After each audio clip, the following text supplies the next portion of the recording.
problem when giving job interviews. Okay. Hello, everybody. We are live on the Neelam Saxena page. This is Meera Bhansali here, and you are watching in Candid Conversation. So, today I have a very special guest with me, and we were just having a lovely time backstage, and we were just continuing that. That is why we are a second late over here to go live. But let me introduce you all to Dr. Kasturi Chakraborty. They are a dentist by qualification and a public health researcher by education and also a medical communication specialist by occupation. Now, these are so many heavy, bhari bharkam words.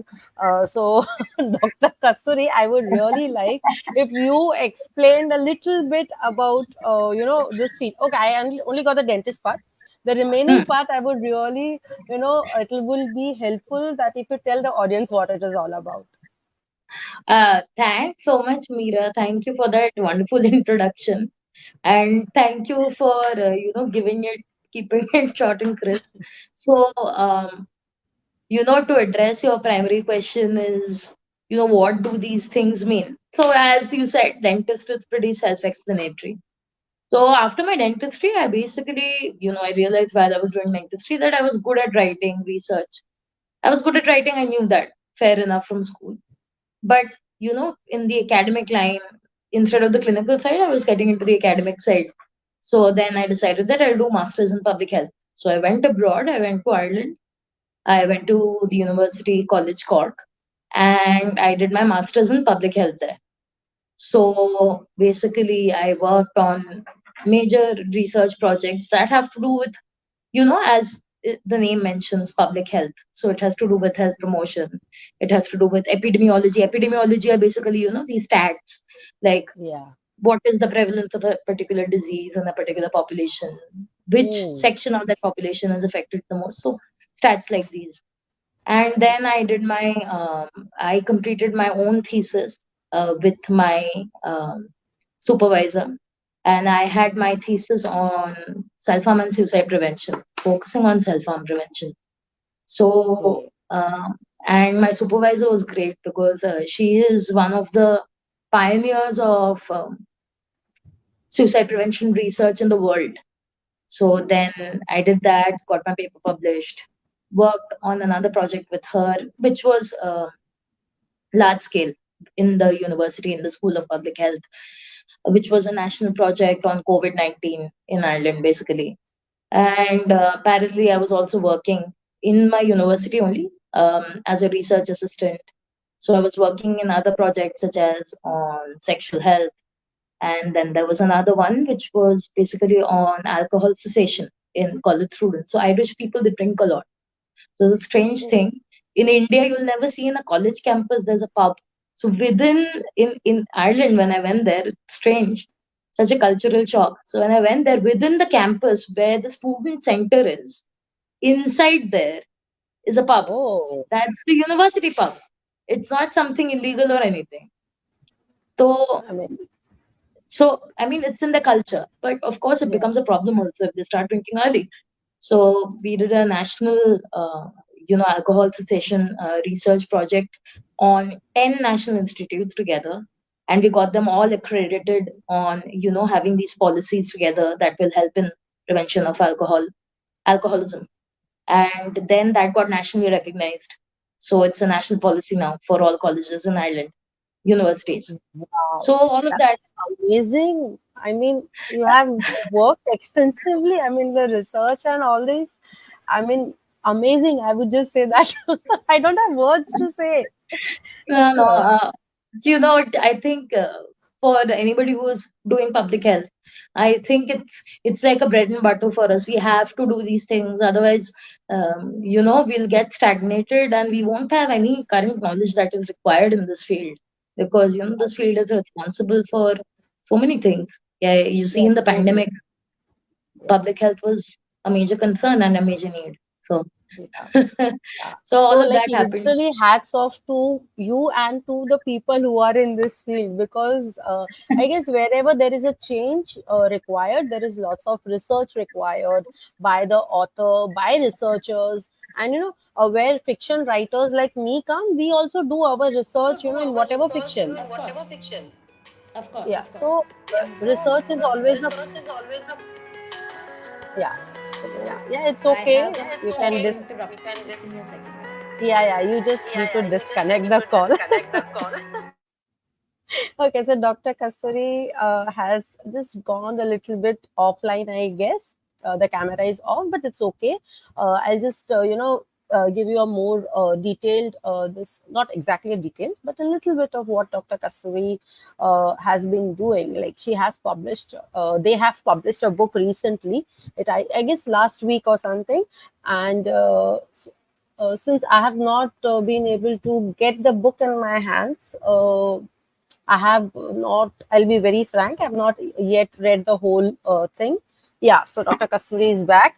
So I was just telling our viewers that you have just published one book.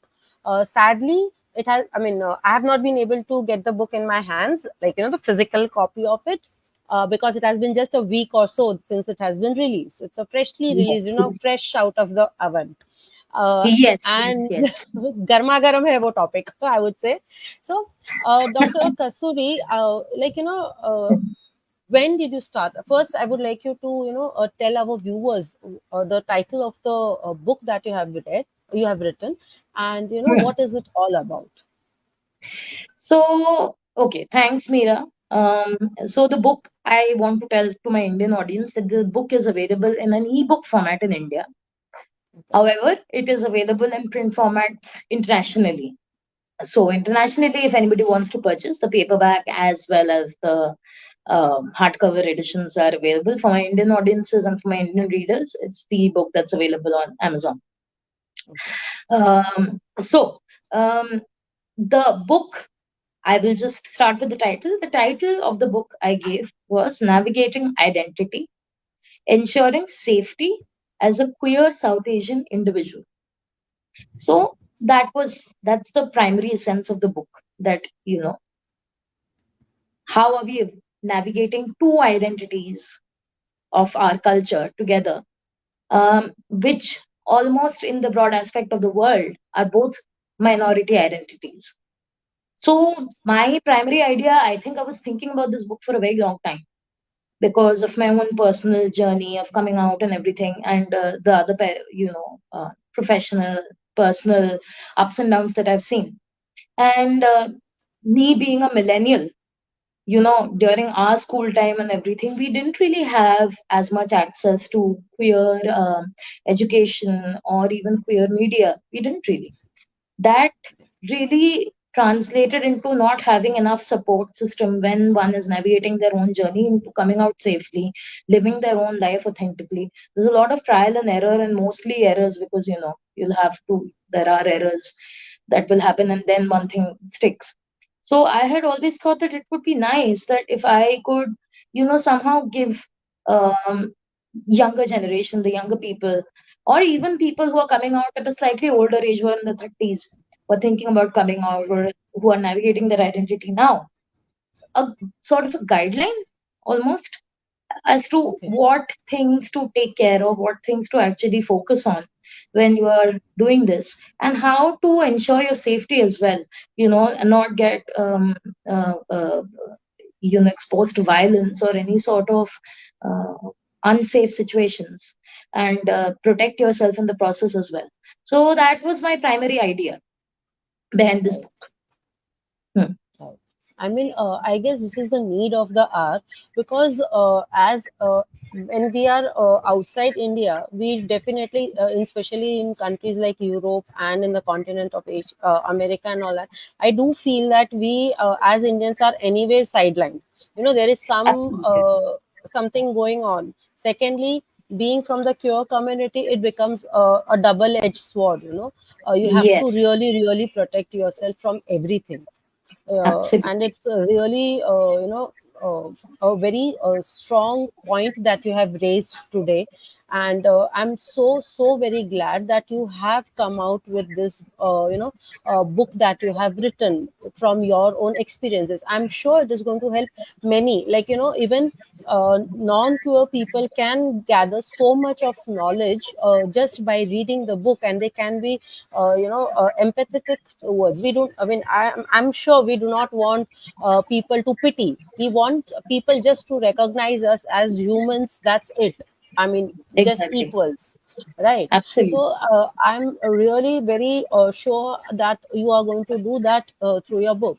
So when you were writing, Hmm. this book, like, first of all, I mean, do I call this as a book, or do I call it as a manual? Like, what would it come into, a guidebook or a manual, or what is it? Uh, so this would be in the intermediary between a manual and a book. It's obviously non-fiction, but it Okay. definitely has parts where it is informed through research. However, having anecdotal evidence as well. So it is a non-fiction blend of a guidebook, which is also like a friend to the Okay. person, as well as what you were mentioning, to the family members. So this has a lot of Right. content which can actually help the family members or the social circle of Right. the queer individual to understand them better, to give them the support that they probably need, which they might True. not understand, and for their own understanding, um, Right.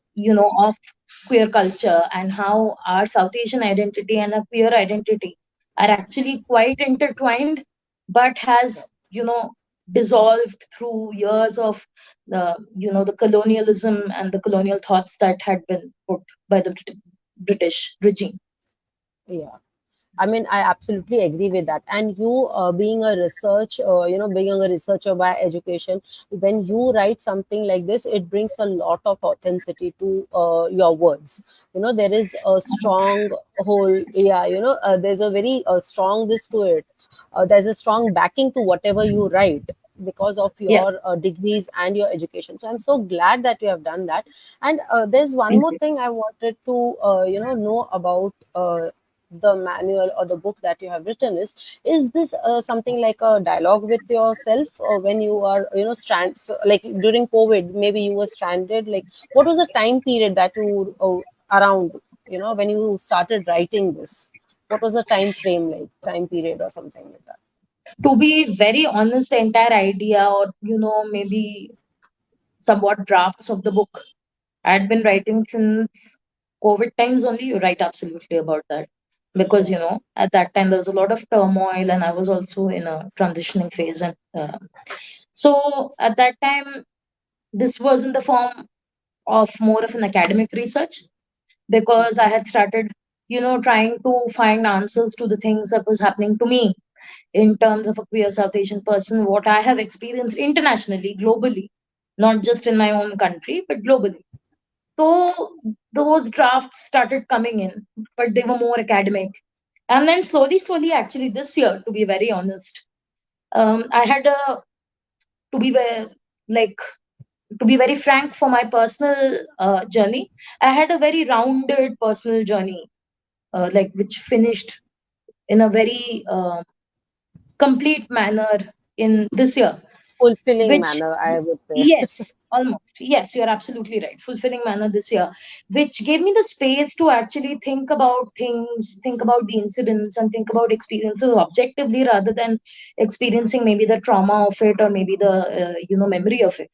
And then I started writing the first draft, which was the draft for the book. So that obviously had all the previous research components that I had gathered in my academic quest.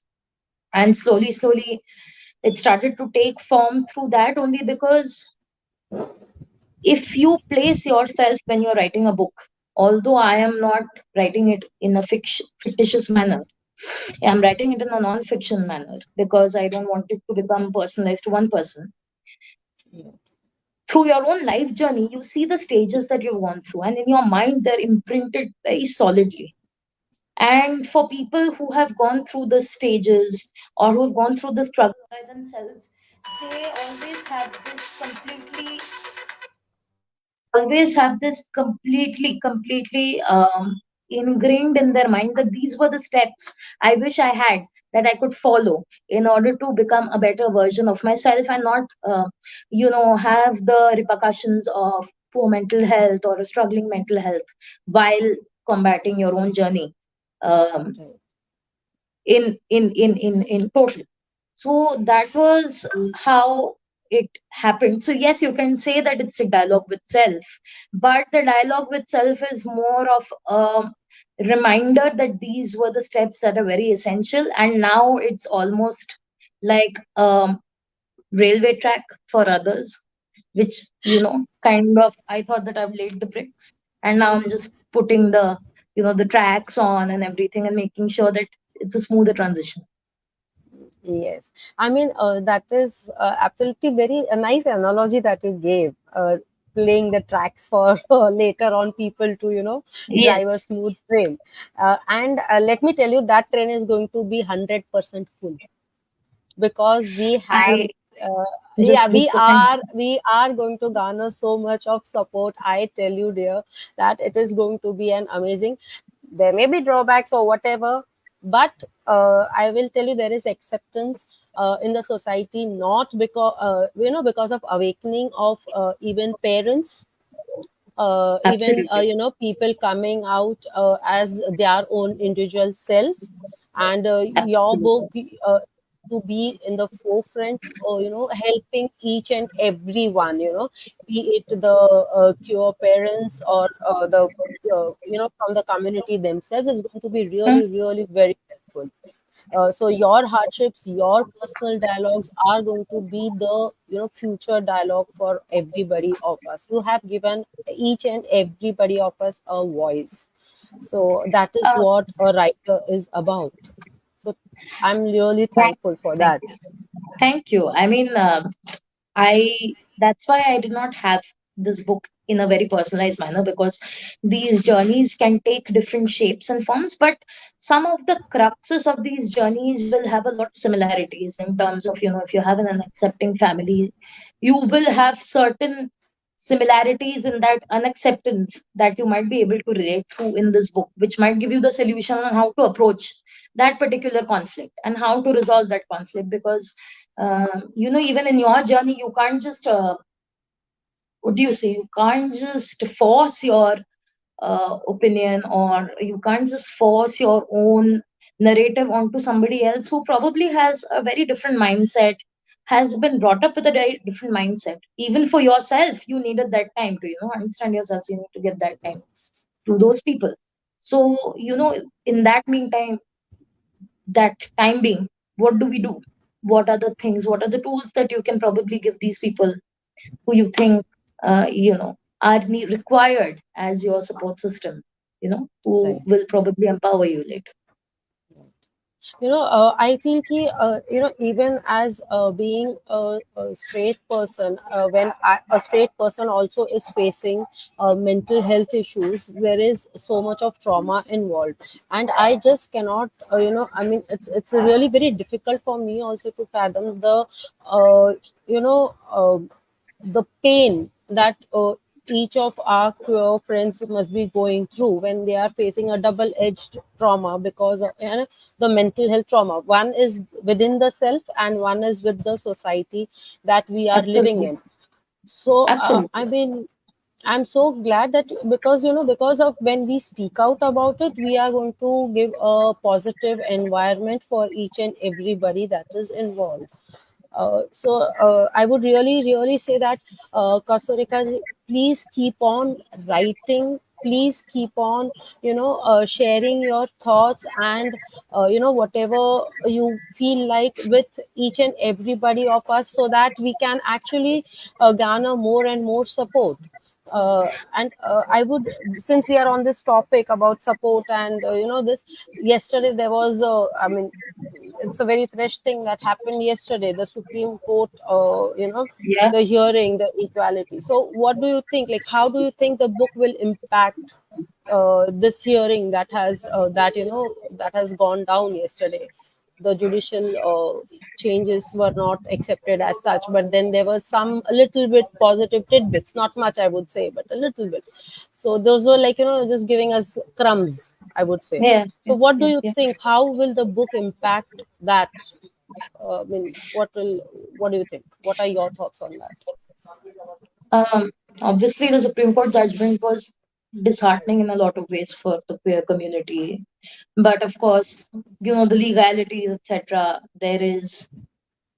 There are nuances that we as people might not understand, which will lead legislative approach. I get that, and I know that for a new law to occur or for something that which needs to be a law in the constitution, it needs to come from the houses, from the upper and the lower house, which means that we have to influence people in positions of power also, in people in positions political power also, um, who have maybe sort of understanding about the queer community, is not that opposed to the idea of having the queer community as equal as the citizens of the country, having the same Exactly. rights as everybody else. Right now we are living as second class citizens in our own country.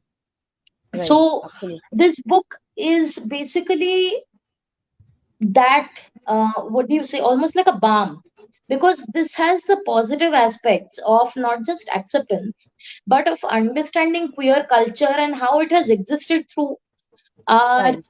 history, and how it History. is not dishonoring the idea of India or the idea of our traditions, and how it is still there. Remnants of those are still there. So it is not something that is coming as a foreign concept that people, and in the political environment, they often think it's a Western concept.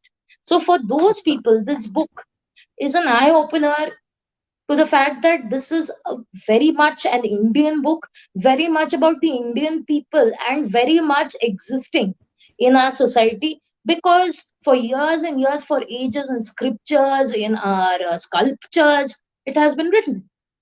True. Why True. has it been written? It's obviously not, fictitious people. They were real people, real experiences. True. So the same thing, it's like a reminder almost for these people in the positions of power to understand that if we support this community, we are supporting our country at a very authentic level. We are honoring our country and its heritage and its culture, its traditions in the So right true. manner. Yes, I truly agree with that. I truly agree So, because I can just like I'm not so well versed in our ancient scriptures and all that, but when the queer community comes in mind, the first word that comes to my mind is Shikandi and the Khajuraho see, temples. absolutely, That is the first absolutely. instance. Our most of the temples carving you see, they have these two things, and this is and then the next thought that comes to my mind is that when the spirit is indestructible, the spirit has no male and female form. So why are we, Abs- when it is you are wearing a clothes that is not meant for you, the skin is hmm, different, but the spirit is of a different being. Somebody else, Obviously the yes, clash is going to happen. So you absolutely, know absolutely. it's there inbuilt in our dharma or shastra or whatever xyz, or in a What? books or whatever you call it, I don't know what, Yes, exactly. whatever you call it is there, so we just need to accept it wholeheartedly. We need to remind ourselves these things. Basically, Yes. remind ourselves these things wholeheartedly. The fact that, 70 to 80% of India worships Krishna, at least the Yes. Hindu population. Krishna himself is, supposed to be the complete Mohini. man. But he was Iravan's wife, he was Mohini, and Mohini had done everything. Mohini loved Iravan with all her heart, and she was his wife throughout the time he was alive. That one day. And she Yes. mourned him as his widow. So when you're worshipping him, when you're worshipping Shiv himself and Parvati, they themselves in scriptures have mentioned in various regional scriptures that they are one. The male and female is one. It's not They are always separate. together, the Shiv They are Shakti together. are together. Shiv and Shakti are Yes, together. together. The masculine and the feminine are within you. True. So true. So it's we have to come out of this binary idea that our entire country right now is very trapped in. It's not binary. It's a blend. It's fluid. So true, so true. And talking with you and talking and trying to understand the whole queer community, which is an absolutely colorful rainbow, I would say. We have lost track of time. So Oh yes, we have my absolutely fault. lost track of time. Arey, nahi, nahi. It's just that I mean, because we have, this is such a the what we have talked about today has been so behind the closet to be said that way that it needs to come out now. So when it is coming out, it will come out in floods. That is what I believe. So this is what the floodgates are opening slowly, slowly. Absolutely, I hope so too, because more people in the community, as well as outside also, allies Yeah. who get the courage to actually come up and talk, the more powerful it becomes, because then you are, unity. What we Yes. talk, we're diverse, but we're united in this front, and then it's very difficult to suppress the voice of people who are already suppressed. So You true. have to So listen you some have one to. day or the other. Yes. So, to the people, those who are there with us live and who are actually listening to us, we have, I just read out a few positive comments that we have been receiving from the people that who are there online throughout. So, we have Mr. Ashish Panase. He is a fabulous, fabulous sketch artist. So, Oh, Ashish ji wow. is there Thank with us. you, Mr. Yes, Ashish. so we have Arunima Sharma with us. We have Manu Bharti Rathod with us. We have Nivedita Roy. So Nivedita Roy is one of the admins of the page, and she is from Bahrain, and she has taken out the time from a very important event going on in Bahrain right now. But she is over here to encourage us. So thank you, Nivedi, for being over here. We Thank you have so much. another. It's a very Yes, we appreciative. have another admin, Anup Jalanji. He is also an amazing artist. He's an all-rounder. He's the youngest child in our group. So Anup Jalanji, thank you so much for being here. We have Reena Chakrabarti and Kishore Chakrabarti ji. I'm sure they are your parents or family Yes, members. yes, my parents. Yes. Yeah, so thank you for joining us and being us, and thank you for giving birth to such an amazing humor. Real thanks. Yes, they have given me a lot of strength. That Yes, but yeah. goes without saying. Yes. So with this, we end tonight's session, but obviously we have lots and lots to talk about because there's one thing about Dr. Kasturi that I didn't tell you about because this is only the authors panel. She is an amazing artist as well, singing Hindustan classical and all that. But we will take that in some other session, on some other show that I am already anchoring because this was fully focused on her being an as an author.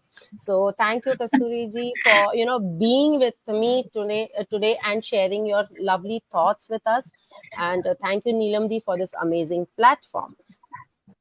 Thank you Yeah. so much, Meera. It was a delight speaking to you. It was so much fun talking and discussing these questions that you had with me. And I look forward to us again having this conversation, in a different day in a different platform. Yes. And of course, thanks so much to Mrs. Neelam Saxena and her page for giving me this platform to just speak about my book. And I hope, Meera, you read the book and let me know your thoughts on Yes, it. yes, I am. I'm absolutely going to read the book because this is something that I mean, obviously, I have to read the book. I support Yes, please. wholeheartedly us humans, so I am going to read it. So thank you Please, I will so await your much. feedback. Yes, definitely. So thank you, Yes. lovely audience, for being with us. And with this, we end the session. Thank you. Good night, and Thank have you, a lovely everybody. night. Bye. Bye.